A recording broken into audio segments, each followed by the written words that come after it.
En la cocina de la mansión, la voz de la madrastra retumbó como un látigo. Señalaba con furia a la niña, obligándola a bajar la mirada. Pero, en ese instante, algo cambió. El chófer, con uniforme impecable y gesto firme, se interpuso entre ellas, protegiendo a la pequeña con una determinación inesperada. La tensión dejó el aire en silencio. Y lo que estaba a punto de revelarse no solo cuestionaría la lealtad, sino también el verdadero sentido de justicia en una familia. Y antes de continuar, permíteme desearte salud y paz. Dime, ¿desde qué país y a qué hora estás viendo esta historia? En una mansión elegante del barrio de Salamanca, una niña de 9 años frota el suelo con un trapo viejo. Mientras afuera, Madrid se prepara para las fiestas de San Isidro. La risa de los vecinos celebrando contrasta con el silencio frío dentro de la casa. Presagio de la injusticia que Lucía vive cada día. Lucía se arrodillaba sobre el mármol helado, con las rodillas doloridas y las manos agrietadas por el agua con jabón. El vestido escolar, demasiado corto ya para su edad, se pegaba a su piel húmeda. El cabello castaño, recogido deprisa con una cinta gastada, se escapaba en mechones rebeldes que le caían sobre la frente sudorosa. Su pequeña figura parecía aún más frágil en aquel salón inmenso, donde cada mueble brillaba bajo la luz de una lámpara de araña. Pero ella, agachada en el suelo, parecía invisible. Carmen, su madrastra, caminaba de un lado a otro con el móvil en la mano. Vestía ropa elegante, ajustada, y dejaba tras de sí un aroma fuerte de perfume caro. Su voz, cortante y seca, rompía de vez en cuando el silencio. Más rápido, Lucía, que esto parece un establo, ordenó sin siquiera mirarla. La niña apretó el trapo contra el suelo, obediente, sin atreverse a protestar.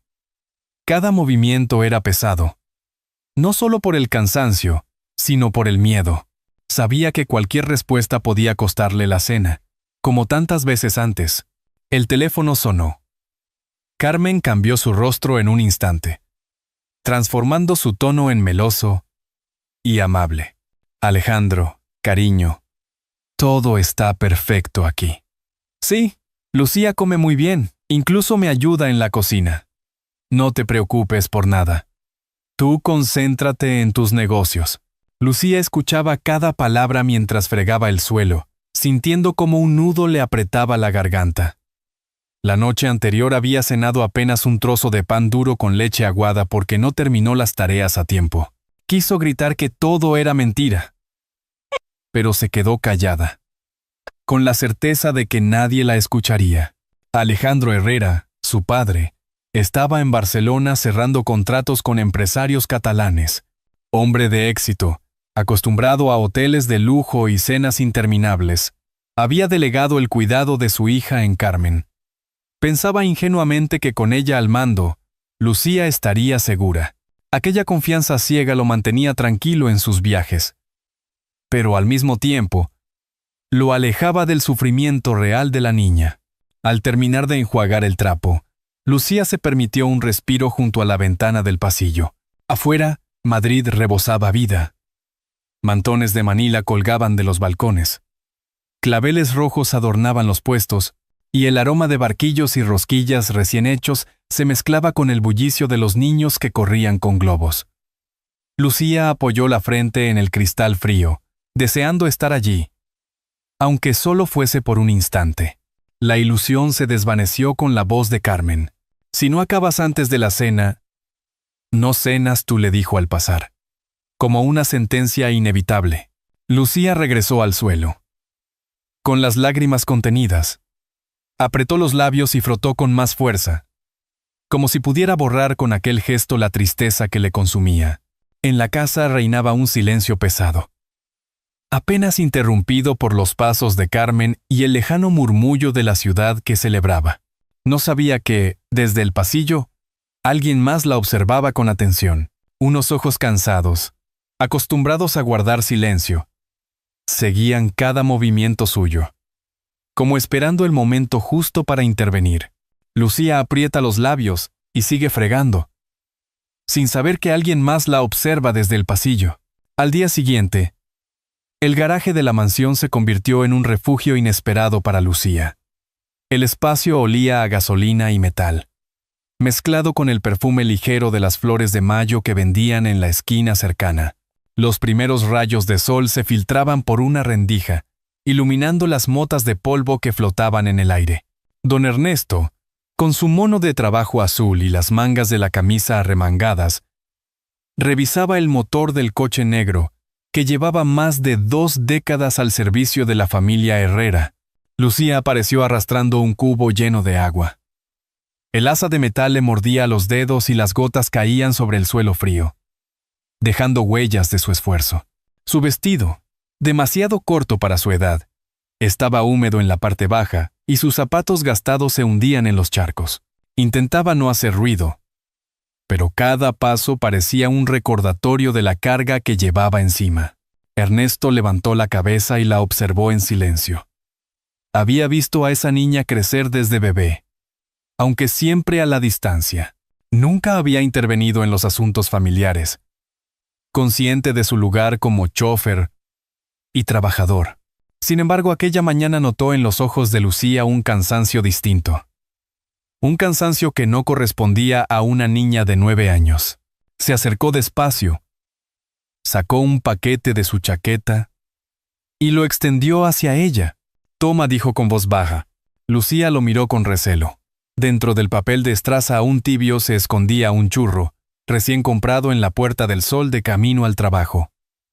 El aroma dulce se mezclaba con el aire pesado del garaje.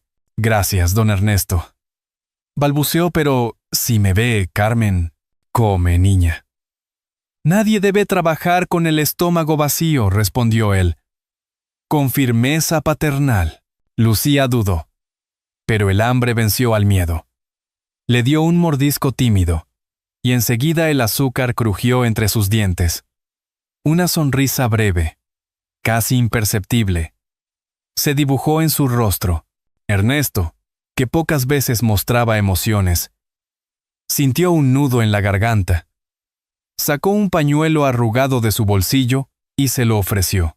«Eco de menos a mamá», susurró Lucía, como si las palabras se escaparan sin querer. «Papá ya casi no me mira».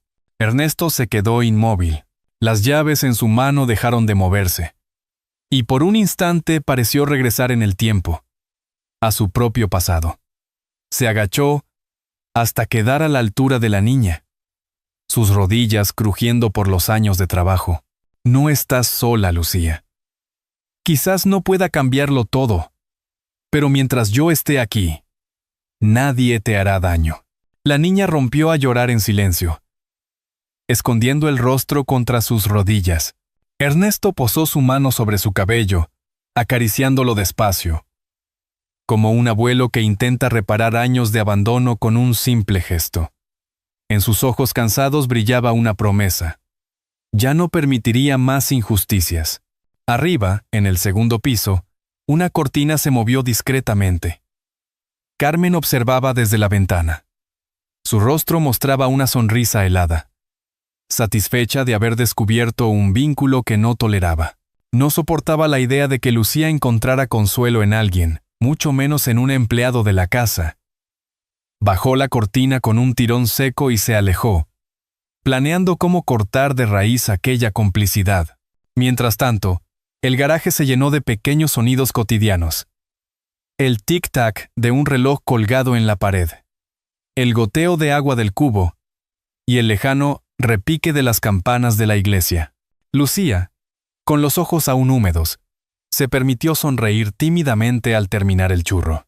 Era la primera vez en semanas que sentía calor en el corazón. Ernesto volvió a su trabajo, pero con la certeza de que algo había cambiado. Aquella niña, tan frágil, le había recordado lo que significaba la dignidad y la inocencia, y en silencio se juró que, pasara lo que pasara, ya no callaría más. Desde la ventana del piso superior, Carmen los observa con una sonrisa helada. La casa se vestía de lujo aquella tarde. Carmen había ordenado encender todas las lámparas del salón principal. lustrar los suelos, hasta que brillaran como espejos, y llenar los jarrones con flores frescas. Los cuadros antiguos parecían más solemnes que nunca, y en una vitrina relucía hasta esa mañana el abanico de porcelana heredado de generaciones pasadas. Orgullo de la familia Herrera. Afuera, Madrid seguía bañada por la luz dorada del atardecer. En las plazas, sonaban guitarras callejeras. Los balcones lucían mantones coloridos, y el bullicio de la ciudad contrastaba con la calma forzada del interior de la mansión. Lucía, con un vestido demasiado grande que casi le arrastraba por el suelo, cargaba una bandeja de copas de cristal. Caminaba despacio, temiendo tropezar. El peso de la bandeja la hacía inclinarse, y cada paso era un suplicio. Carmen la vigilaba de cerca, con los ojos entrecerrados, fingiendo una sonrisa cuando los invitados estaban cerca. «Más cuidado, niña.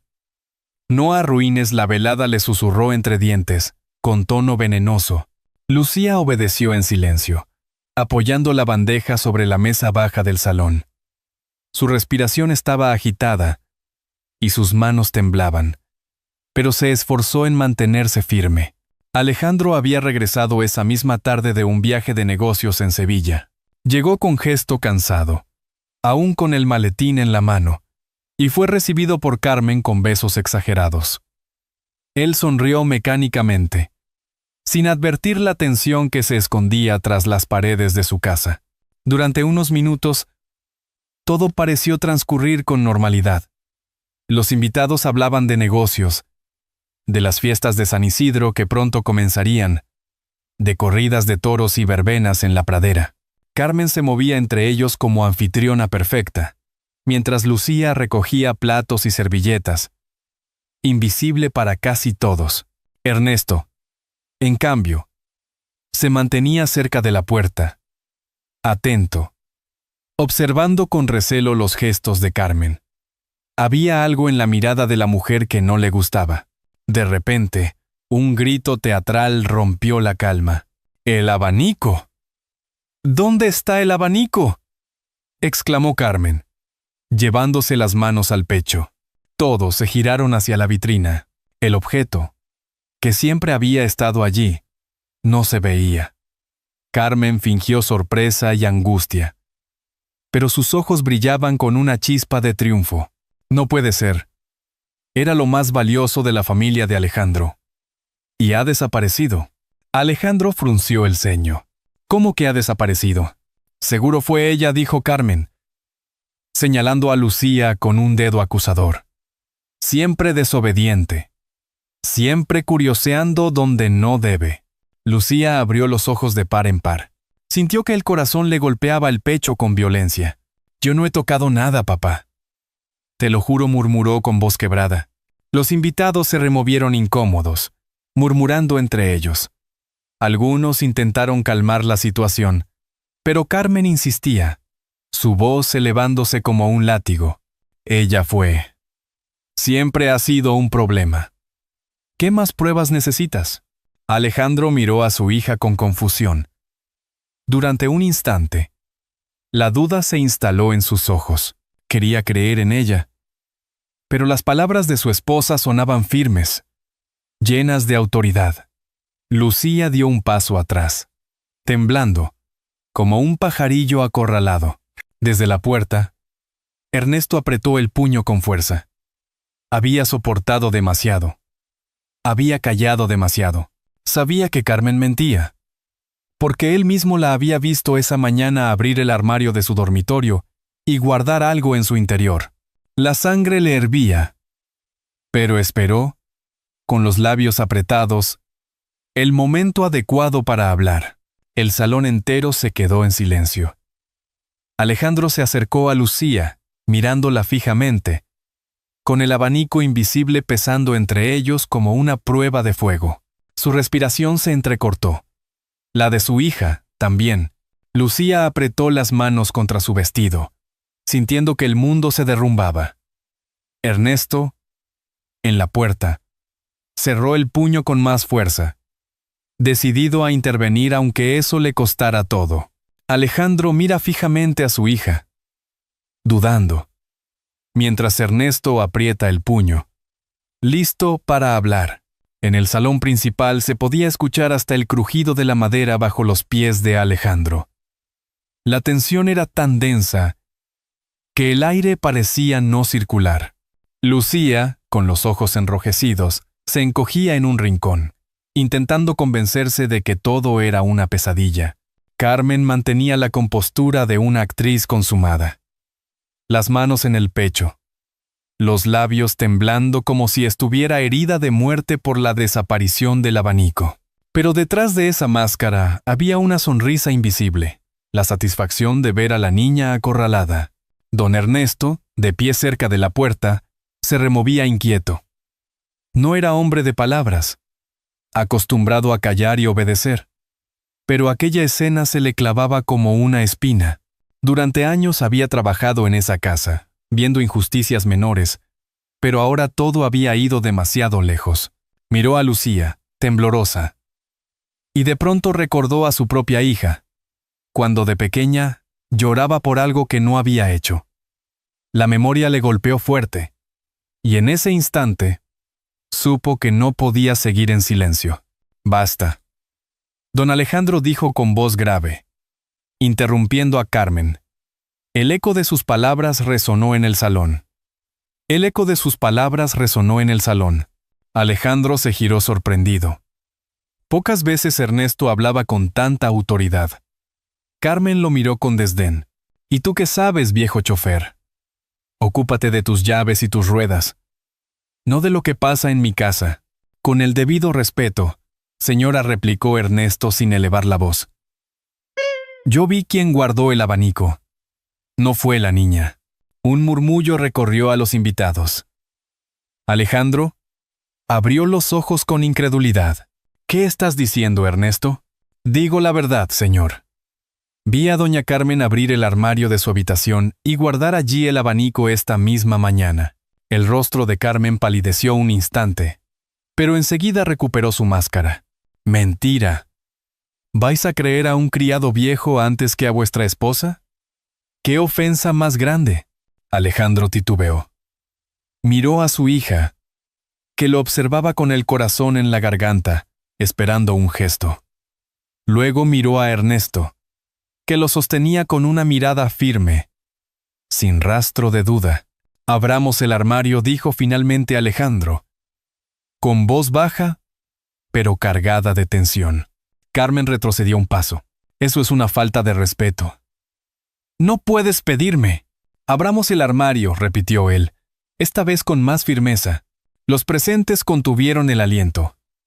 Ernesto caminó junto a Alejandro hasta el pasillo. Carmen, presionada por las miradas, tuvo que seguirlos.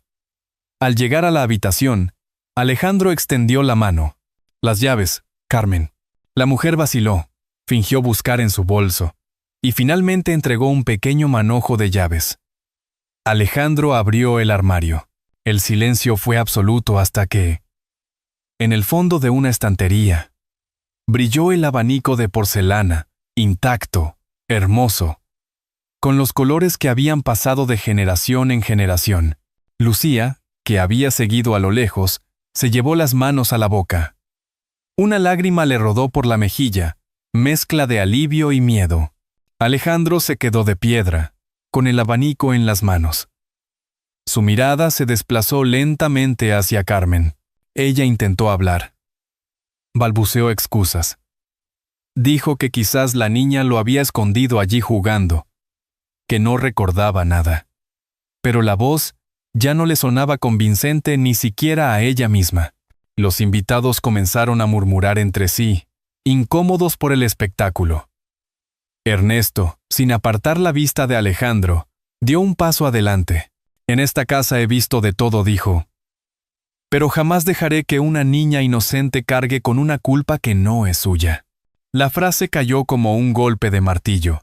Alejandro sintió que la tierra se abría bajo sus pies. Miró de nuevo a su hija, frágil, con los ojos aún húmedos, y por primera vez en mucho tiempo sintió que había fallado como padre. Alejandro exige a Carmen abrir el armario. El abanico aparece allí.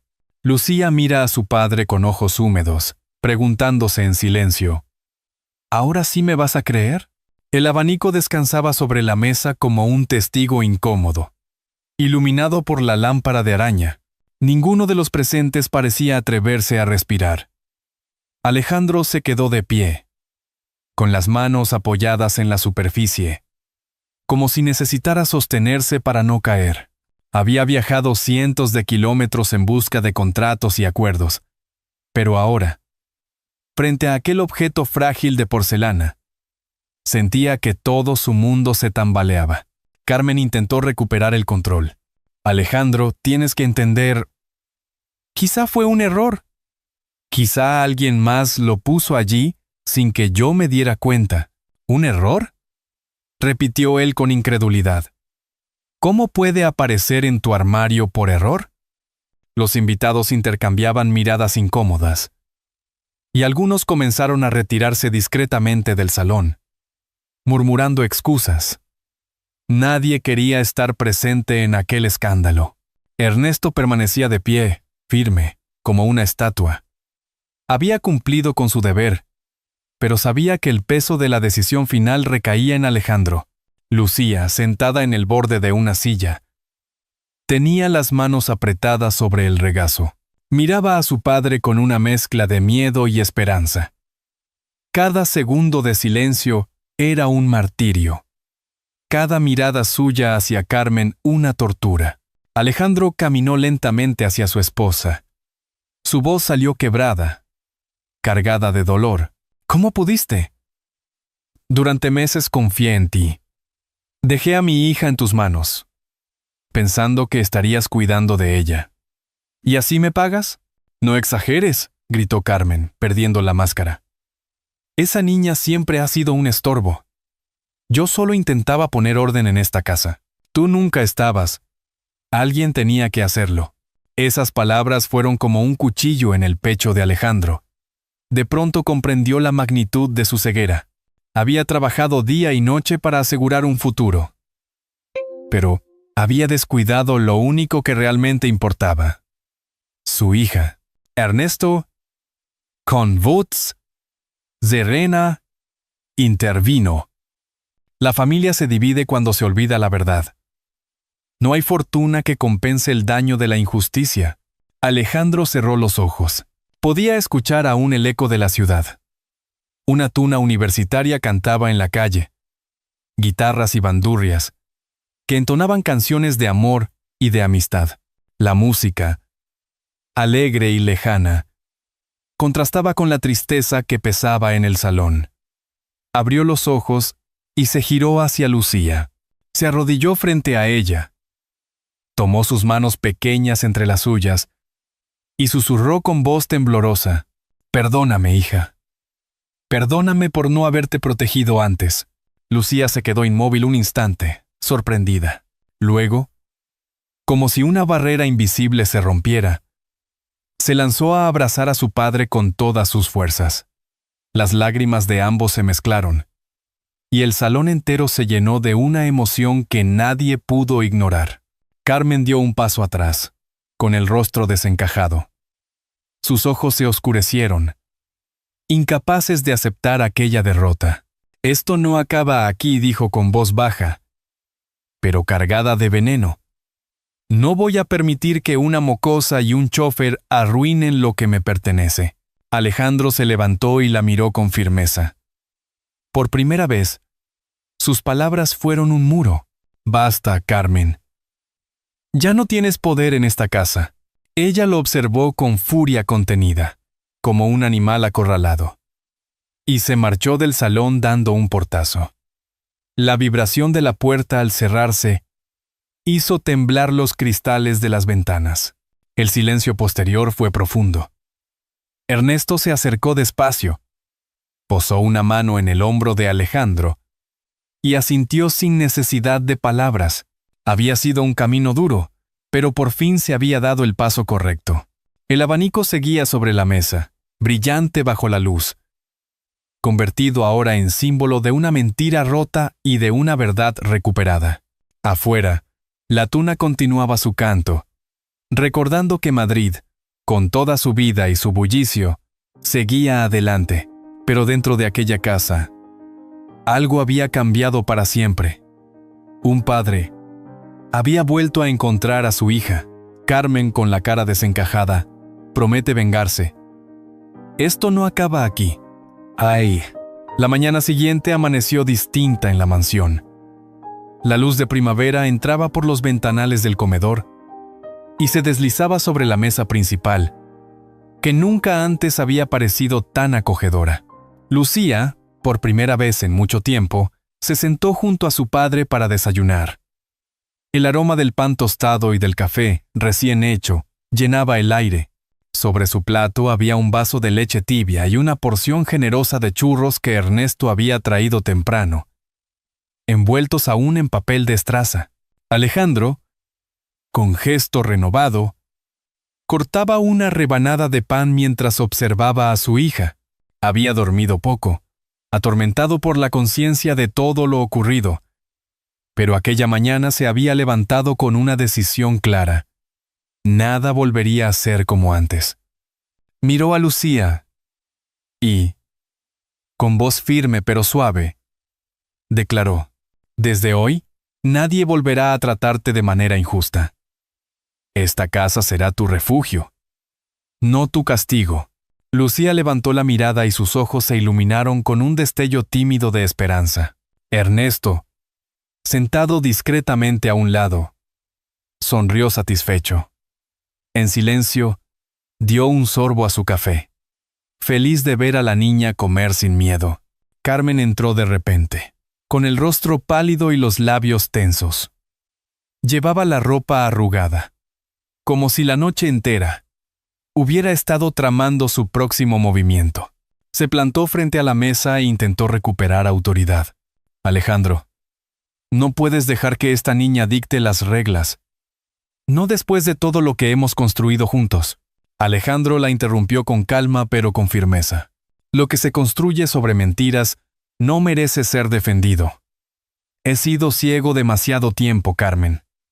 Hoy elijo a mi hija». El golpe de aquellas palabras resonó más fuerte que cualquier grito. Carmen tembló, como si la alfombra bajo sus pies se desmoronara. Intentó replicar, pero su voz se quebró. Alejandro se levantó. La miró directamente y añadió: «Si no eres capaz de respetar a Lucía, no hay lugar para ti aquí».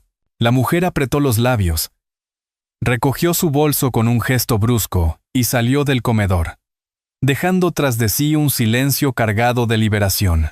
Lucía respiró hondo, como si por fin se quitara un peso invisible de encima. Se giró hacia Ernesto, que le guiñó un ojo con complicidad. Terminaron el desayuno juntos, sin prisas, disfrutando de una paz que hasta ese momento parecía imposible. Más tarde, Ernesto llevó a Lucía al colegio en el viejo coche negro. Ella, desde el asiento trasero, observaba las calles llenas de carteles festivos, los balcones adornados con mantones de Manila y los vendedores que ofrecían claveles rojos en cada esquina. Madrid se preparaba para la procesión de San Isidro y el bullicio de la ciudad parecía un himno a la esperanza. Al llegar, Lucía dudó un instante antes de bajar. Miró a Ernesto. Tomó su mano con fuerza y susurró: «Gracias por creer en mí». El hombre sintió que las palabras le atravesaban el alma. Asintió en silencio, sabiendo que había hecho lo correcto. Alejandro, que los había acompañado hasta la puerta del colegio, observó aquella escena con un nudo en la garganta. Por primera vez en mucho tiempo, se prometió en silencio que nunca más dejaría a su hija sola. La procesión de San Isidro avanzaba por las calles con música, risas y campanas, y mientras la ciudad celebraba, en el corazón de la familia Herrera comenzaba una nueva etapa, construida no sobre apariencias, sino sobre verdad, justicia y amor verdadero. Alejandro, al verlas juntos, promete en silencio que jamás volverá a fallar como padre. La imagen de Lucía sonriendo junto a su padre, después de tantas lágrimas contenidas, queda grabada como el último suspiro de esta historia. no se trata solo de un final feliz en apariencia, sino del comienzo de una vida nueva en la que la verdad, por fin, encontró espacio. Y quizás, queridos oyentes, en algún rincón de vuestra memoria también aparezca esa pregunta sencilla. ¿Qué significa de verdad proteger a los nuestros? Si esta historia os ha conmovido, dejad un 1 en los comentarios. Si pensáis que podría contarse de otra forma o sentís que algo faltó, escribid un 0, porque más allá del lujo de una mansión en Salamanca, de los contratos en Sevilla o de los viajes interminables, lo que realmente sostuvo el corazón de esta familia fue un gesto pequeño, el de un chofer humilde que decidió no callar, y el de un padre que tuvo el valor de pedir perdón a su hija. La vida nos enseña una y otra vez que el amor y la bondad pueden derribar las murallas más duras. La lección está ahí. No es la sangre, ni la fortuna la que nos hace familia, sino la decisión diaria de cuidar unos de otros. Y esa decisión, cuando se toma de verdad, transforma destinos. Quizás alguno de vosotros recuerde un momento en que también os equivocasteis, en que la rutina, el trabajo o el orgullo os cegaron frente a lo esencial. Todos hemos sentido ese peso, pero siempre existe la posibilidad de rectificar. Como Alejandro, podemos reconocer los errores y abrir los brazos a quienes esperan nuestra protección. Como Ernesto, podemos tender la mano incluso cuando creemos que no tenemos nada que ofrecer. Al final, basta con un gesto sincero para iluminar la oscuridad. El corazón de esta historia late en una certeza sencilla. La bondad no es un lujo, es una necesidad. Todos merecemos amor. Todos merecemos un hogar. Y como una lámpara que se enciende en la ventana durante la noche, incluso la más pequeña chispa de cariño puede guiarnos en los caminos más oscuros de la vida.